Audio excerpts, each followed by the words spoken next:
یرمیہ 28واں باب۔ اور اسی سال شاہ یہودہ صدقیہ کی سلطنت کے شروع میں چوتھے برس کے 5ویں مہینے میں یوں ہوا کہ چبونی عزور کے بیٹے حنانیہ نبی نے خداوند کے گھر میں کاہنوں اور سب لوگوں کے سامنے مجھ سے مخاطب ہو کر کہا، رب الفاظ اسرائیل کا خدا یوں فرماتا ہے کہ میں نے شاہ بابل کا جوا توڑ ڈالا ہے۔ 2 ہی برس کے اندر میں خداوند کے گھر کے سب ظروف جو شاہ بابل نبوکدنضر اس مکان سے بابل کو لے گیا اسی مکان میں واپس لاؤں گا۔ شاہ یہودہ یکونیہ بن یہویاکیم کو اور یہودہ کے سب اسیروں کو جو بابل کو گئے تھے پھر اسی جگہ لاؤں گا۔ خداوند فرماتا ہے کیونکہ میں شاہ بابل کے جوئے کو توڑ ڈالوں گا۔ تب یرمیہ نبی نے کاہنوں اور سب لوگوں کے سامنے جو خداوند کے گھر میں کھڑے تھے حنانیہ نبی سے کہا، ہاں یرمیہ نبی نے کہا، آمین، خداوند ایسا ہی کرے۔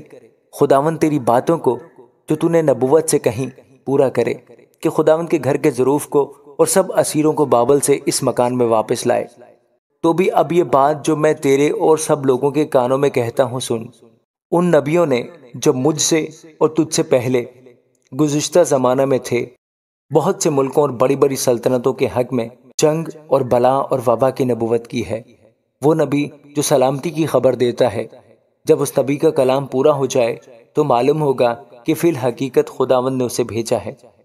تب حنانیہ نبی نے یرمیہ نبی کی گردن پر سے جوا اتارا اور اسے توڑ ڈالا، اور حنانیہ نے سب لوگوں کے سامنے اس طرح کلام کیا کہ خداوند یوں فرماتا ہے کہ میں اسی طرح شاہ بابل نبوکدنضر کا جوا سب قوموں کی گردن پر سے 2 ہی برس کے اندر توڑ ڈالوں گا۔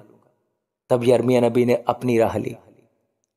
جب حنانیہ نبی یرمیہ نبی کی گردن پر سے جوا توڑ چکا تھا تو خداوند کا کلام یرمیہ پر نازل ہوا کہ جا اور حنانیہ سے کہہ، خداوند یوں فرماتا ہے کہ تو نے لکڑی کے جوؤں کو تو توڑا پر ان کے عوض میں لوہے کے جوئے بنا دیے، کیونکہ خداوند رب الفاظ اسرائیل کا خدا یوں فرماتا ہے کہ میں نے ان سب قوموں کی گردن پر لوہے کا جوا ڈال دیا ہے تاکہ وہ شاہ بابل نبوکدنضر کی خدمت کریں، پس وہ اس کی خدمت گزاری کریں گی، اور میں نے میدان کے جانور بھی اسے دے دیے ہیں۔